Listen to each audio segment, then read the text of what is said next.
प्रश्नटी हेउची देख वस्तुगत व्यावर्तन ठीक अच्छे वस्तुगत व्यावर्तन यार सठिक उत्तरटी हेउची बेन को मतरे ठीक अच्छे बेन को मतरे गोटे उद्देश्यर गोटे विधेय सहित वास्तव संबंधर ज्ञानरु उद्देश्यर विपरीत पद सहित विधेयर विपरीत बा विरुद्ध पदर संबंध अनुमेय करा जाए।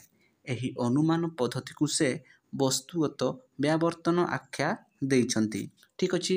तापर देख वस्तुगत व्यावर्तन रे व्यावर्तन्य उद्देश्यर विपरीत पद व्यावर्तितर उद्देश्य हुए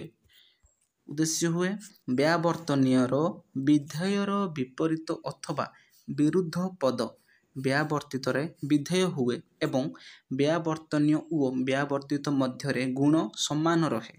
देख व्यावर्तन्य देइछि युद्ध क्षतिकारक व्यावर्तित कौन देइछि शांति मंगलदायक ठीक अच्छे।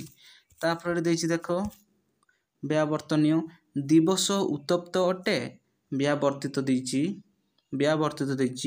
रात्रि शीतल अटे ठीक अच्छे।